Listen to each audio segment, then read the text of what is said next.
ওকে সুপ্রিয় শিক্ষার্থীরা, এবার আমরা যে ম্যাথটা নিলাম এই ম্যাথটা সাধারণ নিয়ম আমরা করব না, এটার জন্য একটু টেকনিক খাটাইতে হয়। যদি সাধারণ নিয়মে করে তাও এটা মিলে, আমি সামান্য করে বুঝাই দিব সাধারণ নিয়মটা।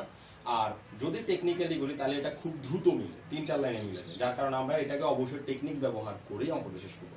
তো দেখি প্রশ্নটা কি। প্রশ্ন বললো কি y = tan inverse x a + x divided by 1 - ax।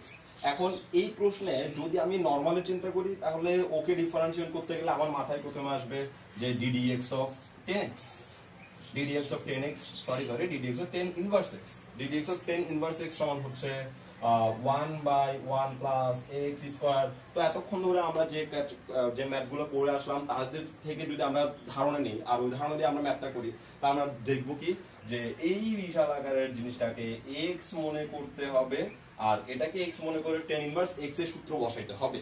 তো যদি আমি এই সিস্টেমে করি তাহলে অঙ্কটা মিলে, কিন্তু অঙ্কটা অনেক বড় হয়, যার কারণে আমরা এই ধরনের প্রশ্নগুলোকে একটু দেখব যে ছোট করে আনা যায় কিনা। তো এখন আমি দেখবো যে কিভাবে অঙ্কটাকে ছোট করে করা যায়। আচ্ছা, তো এটাকে ছোট করে করার জন্য আমরা এখানে একটা সূত্র লিখলাম। এই সূত্রটা খুবই জনপ্রিয় ত্রিকোণমিতিতে, আর এই সূত্রটা এই ম্যাথকে সহজ করে দিবে। তো কিছু প্রশ্ন থাকে যেগুলোতে প্রথমে ত্রিকোণমিতিক সূত্র অ্যাপ্লাই করার কারণে ওরা এমন একটা জায়গায় আসে যাকে ডিফারেন্সিয়েশন করা চুক্তির ব্যাপার হয়ে যায়। তো এখন আমরাও করবো কি, এটাকে একটা সূত্র অ্যাপ্লাই করে ওকে সহজ একটা লাইনে আনবো, যার কারণে এটা ডিফারেন্সিয়েশন খুবই সহজ হয়ে যাবে। দেখি ব্যাপারটা কি।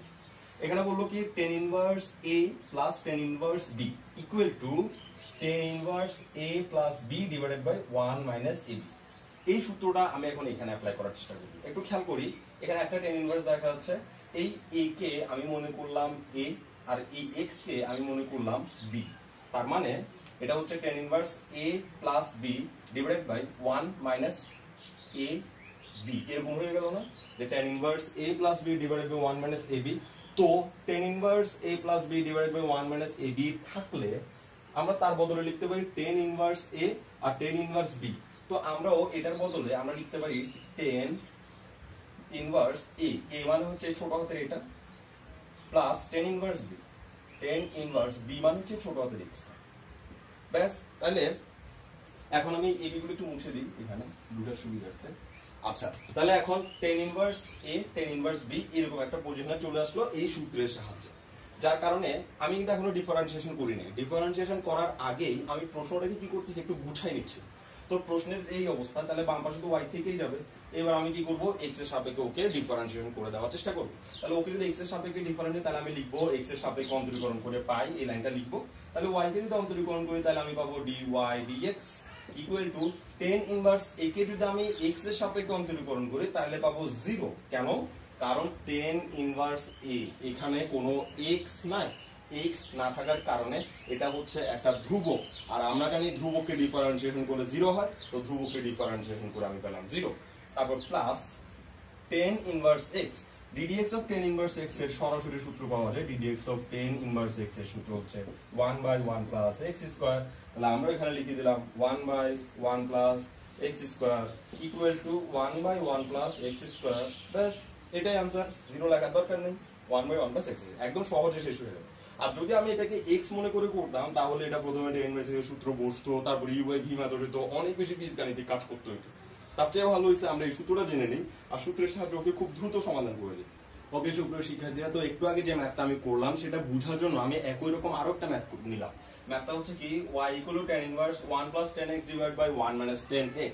তো এটাকেও আমি চাইলে নরমাল নিয়মে করতে পারি। নরমাল নিয়ম হচ্ছে এই পুরো রাশিটাকে x ধরবো, is it x not x, তাকে আবার ডিফারেন্সিয়েশন করব। এভাবে করলে এটা অনেক লম্বা হয়ে যায়, যার কারণে আমি এটাকে সহজে করব। তো সহজটা কি একটু দেখি। আমি এই জিনিসটাকে একটু বুঝাই নিব, খেয়াল করি। tan ইনভার্স তার জায়গায় থাক, তো উপরে 1 plus tan x তার জায়গাতেই থাক, নিচে 1 minus 1 into tan x লিখলে কোনো অসুবিধা আশা করি নেই। কেন? কারণ tan x এর সাথে 1 গুণ হলে তো tan x ই হয়, সেজন্য আমি একটু চালাকি করে 1.tan x লিখলাম। এতে হলো কি, এই পুরা ফরমেশনটা এই সূত্রের সাথে মিলে গেল। কিভাবে? এই 1 হচ্ছে আমার জন্য a আর এই tan x আমার জন্য হচ্ছে b। তাহলে এই 1 আমার জন্য a আর এই tan x আমার জন্য b। তাহলে হলো কি 1 plus tan x মানে হচ্ছে a plus b divided by 1 minus ab। তাহলে টেন ইনভার্স, একটু খেয়াল রাখতে হবে টেন ইনভার্স যেন থাকে, tan inverse a plus b divide by 1 minus a b. তাহলে তার সূত্র এখান থেকে আমি সরাসরি বসাই দিতে পারি। তাহলে সূত্রটা কি হবে, tan inverse a plus tan inverse b. তাহলে আমার জন্য এখানে টেন ইনভার্স এ মানে হচ্ছে 1 plus tan inverse b, tan inverse b মানে হচ্ছে 10x। ব্যাস, একবার টেন ইনভার্স 1 মানে হচ্ছে পাই বাই 4, মানে 45 ডিগ্রি মান হচ্ছে টেন ইনভার্স 1। তো একটু খেয়াল করি, টেন ইনভার্স 1 মানে জিজ্ঞেস করা হয় 10 কত ডিগ্রির মান 1। তো আমি জানি যে 45 ডিগ্রির মান 1, সেটা আমি 45 ডিগ্রির মান লিখে দিলাম। তাইলে টেন ইনভার্স 1 এর জায়গায় পাই বাই 4 লিখলাম, প্লাস টেন ইনভার্স তো একটু দেখি 10 আর 10 কাটা, খালি x টা এখানে থাকবে। এবার আমি ডিফারেন্সিয়েশন করবো। তো এবার আমি লিখবো কি, x এর সাপেক্ষে অন্তরীকরণ করে পাই, তো এই y কে যদি অন্তরীকরণ করি তাহলে আমি পাবো dy dx ইকুয়াল টু, ওকে যদি ডিফারেন্সিয়েশন করি তাহলে আমি পাবো 0। আর কেন 0? কারণ ওর কাছে কোনো x নেই, যার কাছে কোনো x থাকবে না সে হচ্ছে ধ্রুবক, আর ধ্রুবককে ডিফারেন্সিয়েশন করলে 0 হয়। ওর কাছে x আছে, তাহলে x কে ডিফারেন্সিয়েশন করলে আনসার পাবো 1। তার মানে আমি টোটালি আনসার পাইলাম শুধুমাত্র 1। তাহলে এই ডিফারেন্সের আনসার আসছে 1।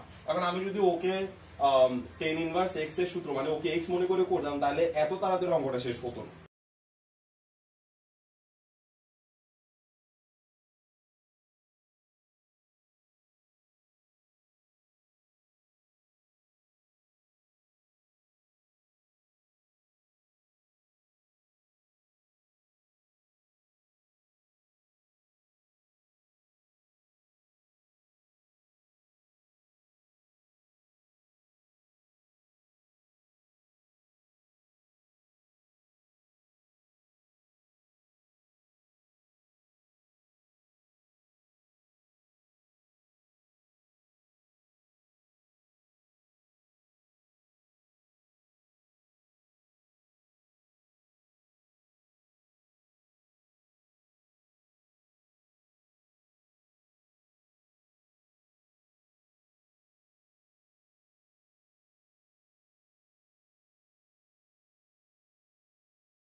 ওকে সুপ্রিয় শিক্ষার্থীরা, এবার আমরা একটা ভিন্নধর্মী প্রশ্ন নিলাম, যেটাতে x এবং y একই সাথে লাগানো বলতে x y সবাই মিলেমিশে একাকার। একটু খেয়াল করি, এর আগে আমরা যে প্রশ্নগুলো সমাধান করলাম সেগুলো সবগুলাই y ছিল বাম পাশে আর x এর গোষ্ঠীগুলো ছিল ডান পাশে।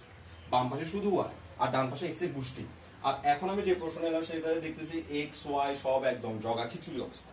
তো এক্ষেত্রে ডিফারেন্সিয়েশন করতে গেলে আমাকে কিছু নিয়ম কানুন একটু বুঝতে হয়। সেটা হচ্ছে, আমরা যখন কোনো একটা ধ্রুবককে ডিফারেন্সিয়েশন করি তখন সেটার আনসার হয় 0। যেমন ধরলাম D D x of A equal to আমি লিখে দিলাম 0, কারণ এখানে এক্স নাই। তাহলে আরো ধরলাম, ধরুন d D x of b, এটারও আনসার আমি লিখে দিলাম 0। তাহলে এখন আমার মাথায় প্রশ্ন আসতে পারে, বা আমাদের বুদ্ধি যা বলে সেটা হচ্ছে D D x of Y, Y কে যদি আমি এক্স এর সাপেক্ষে ডিফারেন্সিয়েশন করি তাহলে আনসার হবে 0। কিন্তু এই ধারণাটাই আসলে ভুল। কারণ হচ্ছে y কে ডিফারেন্সিয়েশন করলে যদি 0 হয়ে যায়, তাহলে আমরা এতক্ষণ যে অঙ্কগুলো করলাম, এতদিন ধরে যে অঙ্কগুলো করলাম, ধরলাম ddx অফ ধরলাম y equal to x square, okay differentiation করব। তাহলে আমি x এর সাপেক্ষে অন্তরীকরণ করে লিখার পর লিখলাম কি dy by dx equal to twice x, তাই না? তাহলে এখানে যদি y ধ্রুবক হতো, যদি y কে ধ্রুবক চিন্তা করা হয়, তাহলে তো এখানে আমি সরাসরি 0 লিখে দিতে পারতাম। তাহলে আমি লিখতে পারতাম 0 ইকুয়াল টু টুয়াইস x, এরকম লিখতে পারতাম। কিন্তু আমরা কখনোই y কে ডিফারেন্সিয়েশন করার পর তার নিচে এই 0টা অ্যাপ্লাই করি না। এটা অ্যাপ্লাই না করার একটাই কারণ, সেটা হচ্ছে y আসলে ধ্রুবক নয়। এখানে আমরা যখন একটা প্রশ্ন সমাধান করতে চাইবো, ফার্স্ট ইয়ারের যে ম্যাথগুলো থাকবে ডিফারেন্সিয়েশনে, তখন যেখানে এই y আসবে ওই y ধ্রুবক হবে না। সে ধ্রুবক না হওয়ার একটা কারণ আছে। সে কেন ধ্রুবক নয়? কারণ এখানে দেখা যাচ্ছে y এর মান হচ্ছে x স্কয়ার, y এর মান হচ্ছে x স্কয়ার। তো y কে দেখতে ধ্রুবক মনে হলেও তার মান কিন্তু ধ্রুবক নয়। আর তার মান ধ্রুবক না হওয়ার কারণে তাকে ডিফারেন্সিয়েশন করে আমরা 0 বলতে পারি না, কারণ তার ভিতরে কিন্তু x আছে। ওকে দেখতে এক্স মনে হচ্ছে না, কিন্তু ওর মানে এক্স থাকার কারণে আমরা তাকে ডিফারেন্সিয়েশন করে শূন্য বসাতে পারি না। ওর ডিফারেন্সিয়েশন এইটাই, ডিওয়াই ডিএক্স, এটাই হচ্ছে ওয়াই এর ডিফারেন্সিয়েশন। তো আমরা যখন এই প্রশ্নটাকে সমাধান করতে চাইবো তখনও ওয়াই এর ক্ষেত্রে এই প্রবলেমটা আসতে পারে যে ওয়াই কে আমার মনে হতে পারে যেটা যে ধ্রুবককে ডিফারেন্সিয়েট করতে জিরো হয়, তখন আসলে আমরা ভুলটা করবো। তো আমরা যে কোনো ধ্রুবককে ডিফারেন্সিয়েশন করলে জিরো হবে, ঠিক আছে, কিন্তু ওয়াই কে ডিফারেন্সিয়েশন করলে জিরো হবে না, কারণ হচ্ছে ওয়াই এর ভিতরে এক্স আছে, ওয়াই এর ভিতরে এক্স আছে। ওকে, তাহলে এবার আমরা প্রশ্নটা শুরু করতে পারি। কিভাবে আমরা সমাধান করতে পারি সেটা দেখি। আচ্ছা, এটাকে সমাধান করতে গিয়ে আমরা প্রথমে লিখবো এক্স এর সাপেক্ষে অন্তরীকরণ করে পাই। এই কথাটা লিখতেই হবে এক্ষেত্রে, এক্স এর সাপেক্ষে অন্তরীকরণ করে পাই। তো এক্স এর সাপেক্ষে যদি অন্তরীকরণ করি তো বাম পাশটাকে আগে অন্তরীকরণ করতে হবে। তো বাম পাশে অন্তরীকরণ করলে একটা ডিডিএক্স দিতে হবে। D d x x to the power y plus y to the power x equal to, এদিকেও ডিডিএক্স করতে হবে, d d x e to the power B.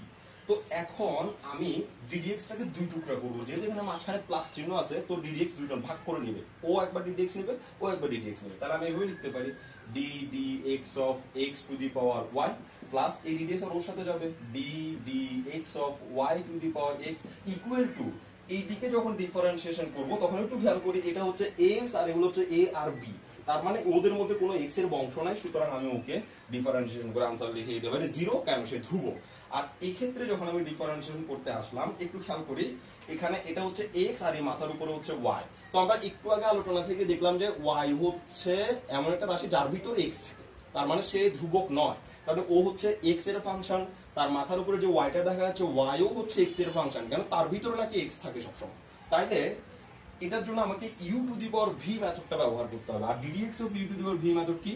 You to the power V method হচ্ছে U to the power V যেমন আছে থাকবে ddx, তারপরে পাওয়ারটা আগে বসবে, একটা লন বসবে, তারপর বেসটা বসবে। ওকে, তাহলে এখন এখানে আমরা সেই সূত্রটা অ্যাপ্লাই করি। X to the power y, এটা হচ্ছে আমার জন্য ইউ আর এটা হচ্ছে ভি। তাহলে u to the power V যেমন আছে তেমন থাকবে, একটা ডিডিএক্স বসবে, পাওয়ার সামনে আসবে, তারপর হচ্ছে লন দিয়ে বেসটা বসবে, ব্যাস। প্লাস এখানেও একই অবস্থা, ওয়াই ধ্রুবক নয়, তাহলে ওয়াই এর ভিতরে এক্স আছে, এক্স এর একটা ফাংশন, এক্স এর একটা ফাংশন মাথার উপরে থাকলে ওই সূত্রটা অ্যাপ্লাই করতে হবে। তাহলে আমরা এখানেও লিখবো Y to the power X DDX, power সামনে আসবে প্রথমে, তারপর লন বসবে আর ওয়াইটা বসবে ইকুয়াল জিরো। এবার আমরা এখানে এক্স টু দি পাওয়ার ওয়াইটা যেমন আছে তেমন রেখে দিলাম, একটা থার্ড ব্র্যাকেট দিলাম, আর এই জায়গায় আমরা ইউ ভি অ্যাপ্লাই করব। কেন? কারণ এতক্ষণ আলোচনা থেকে আমরা দেখলাম ওয়াই ধ্রুবক নয়, তাহলে ওয়াই যদি ধ্রুবক না হয় তাহলে ওয়াই এর ভিতরে এক্স আছে, তাহলে এটা এক্স এর ফাংশন, এটাও এক্স এর ফাংশন, পাশাপাশি দুটো এক্স এর ফাংশন, পাশাপাশি দুটো এক্স এর ফাংশন থাকলে তখন আমাদের সূত্র অ্যাপ্লাই করতে হবে ডিডিএক্স অফ ইউ ভি। আর ডিডিএক্স অফ ইউ ভি সূত্র হচ্ছে ইউ কে বাইরে রেখে ভি কে সাইজ প্লাস ভি কে বাইরে রেখে ইউ কে সাইজ। তাহলে আমরা এখানে ইউ কে বাইরে রেখে ভি কে সাইজ করি, ইউ হচ্ছে ওয়াই, ওয়াই কে বাইরে রেখে লন এক্স কে সাইজ প্লাস লন এক্স কে বাইরে রেখে ওয়াই কে সাইজ, ওয়াই কে সাইজ প্লাস এখানে এদিকে এখানে থার্ড ব্র্যাকেটটা ক্লোজ করা উচিত, কারণ এটা ওর সাথে গুণ সম্পর্কে আছে। আর এখানে আবার y to the power x তার জায়গায় রাখলাম, থার্ড ব্র্যাকেট দিলাম, এটা হচ্ছে ইউ আর এটা হচ্ছে পুরোটা ভি। তাহলে ইউ কে বাইরে রেখে ভি কে সাইজ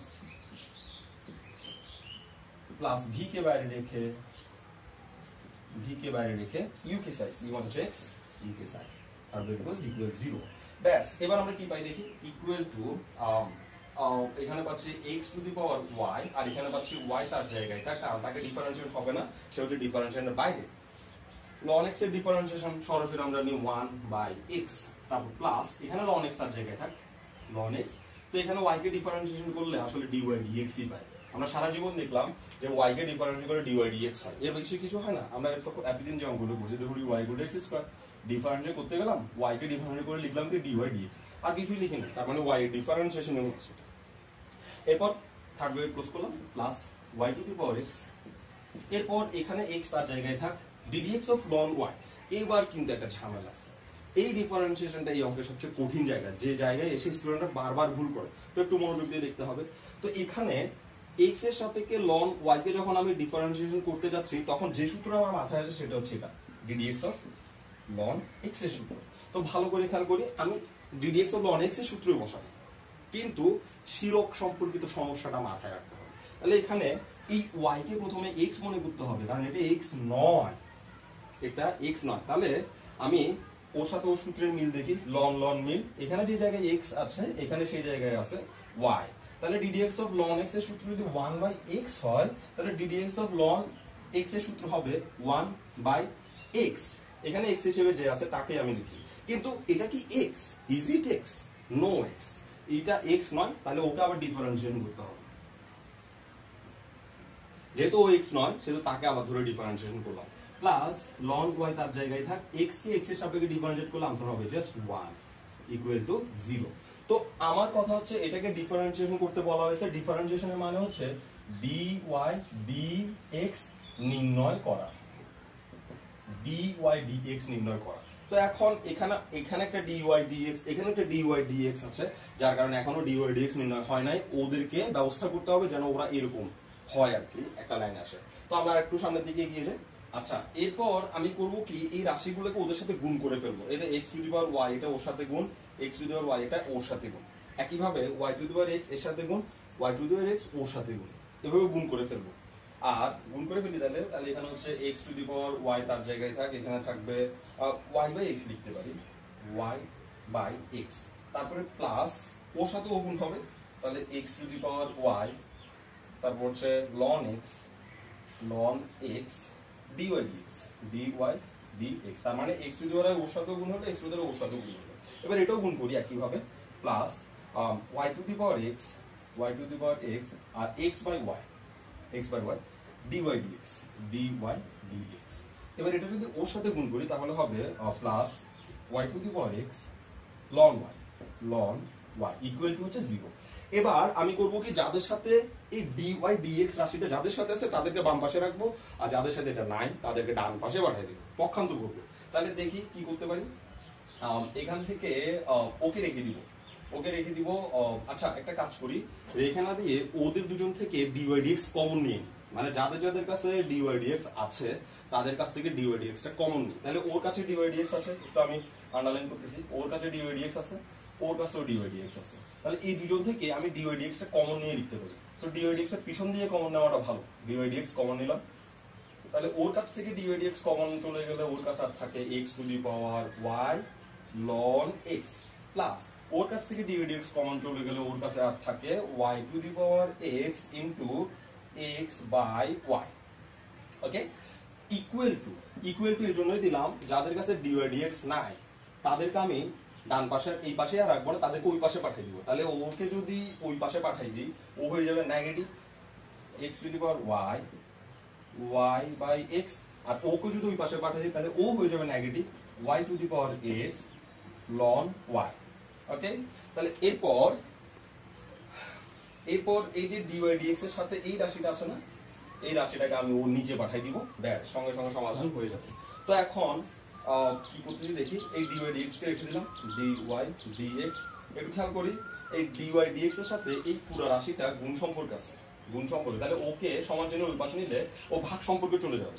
তাহলে ইকুয়াল টু, এখানে উপর থেকে আমি চাইলে মাইনাস কমন নিতে পারি, মাইনাস যদি কমন নিই তাহলে x to the power y by x, minus common নেওয়ার কারণে এটা প্লাস হয়ে যাবে, তাহলে y to the power x ln y, আর নিচেই পুরো রাশিটা চলে যাবে। এটা কি থার্ড ব্রেকেট ক্লোজ করি, এটা হচ্ছে x to the power y ln x plus y to the power x into x by y। ব্যাস, এটাই একটা সমাধান হতে পারে। তবে এখানে আরো একটু বীজগাণিতিক কাজ বাকি রয়ে গেল, সেজন্য সেটাকে আমি শেষ করার চেষ্টা করছি। এখানে যদি আমি ওর দিকে তাকাই, এই যে এই রাশিটার দিকে তাকাই, তাহলে একটু খেয়াল করি, এখানে বেজ হচ্ছে x আর ওর বেজ হচ্ছে x, তাহলে বেজ একই রকম হলে ভাগের বেলায় পাওয়ার কিন্তু বিয়োগ করা যায়। তাহলে আমি ওই কাজটাই করলাম কি, মাইনাস তার জায়গায় রাখলাম, থার্ড ব্রেকেট ক্লোজ করলাম। তো বেজ একই রকম হলে ভাগের বেলায় পাওয়ার বিয়োগ, তার মানে x এর প্রথমে পাওয়ার হচ্ছে y বিয়োগ এই x এর পাওয়ার হচ্ছে 1, তাহলে y মাইনাস 1। বেজ একই রকম হলে ভাগের বেলায় পাওয়ার গুলোকে বিয়োগ করে রাখা হয়, আর এই y টা তার জায়গায় পড়ে থাক, y সামনে লিখলাম, এখানেও লিখতে পারতাম, এখানে লিখলাম, প্লাস এটা যেমন আছে তেমন থাক y to the power x ln y, কারণ এখানে আমার কিচ্ছু করার নেই। নিচে একই রকম ঘটনা, x to the power y ln x, এটা যেমন আছে তেমন রয়ে যাবে, কারণ ওর জন্য আমার কোনো সূত্র জানা নেই। আর ওদের ক্ষেত্রে কিন্তু আমরা একটা কাজ করতে পারি, সেটা হচ্ছে এখানে বেজ হচ্ছে y, এখানেও বেজ হচ্ছে y, এই বেজের পাওয়ার হচ্ছে x, এই বেজের পাওয়ার হচ্ছে 1, তাহলে বেজ একবার মানে ভাগের বেলায় পাওয়ার বিয়োগ হয়, তাহলে y to the power x minus 1, আর x তার জায়গায় থাকবে, তো x কে আমি এখানে লিখতে পারবো। এইবার এটা হচ্ছে ফাইনাল আনসার, এর বাইরে আমার কিছু করার দরকার নেই। তো আমরা এই ম্যাথ থেকে শিখলাম যে যদি আমাদের ডিফারেন্সিয়েশন গুলাতে এক্স ওয়াই, সরি প্রশ্নটা ভুলে গেছি, সরি প্রশ্ন লিখে নি, x to the power y plus y to the power x equal to a to the power b. তো আমরা যদি কোনো প্রশ্নে এক্স এবং ওয়াই সবাইকে একদম একত্রে গা ঘেঁষাঘেঁষি করে অবস্থায় দেখি, তখন আমরা তাদের জন্য ডিফারেন্সিয়েশন করার সময় আমরা আমাদের মাথায় রাখবো যে ওয়াই কে ডিফারেন্সিয়েশন করলে ডি ওয়াই ডি এক্স হয়, ওয়াই কে ডিফারেন্সিয়েশন করলে 0 হয় না। ব্যাস এইটুকু থিম। আর এতদিন করার অভিজ্ঞতা থেকে আমরা এই ম্যাথগুলো দেখলেই বুঝতে পারবো, আর এগুলো কয়েকদিন প্র্যাকটিস করলে দেখা যাবে ডিফারেন্সিয়েশনে তুমিও হয়ে এসে একজন ওস্তাদ।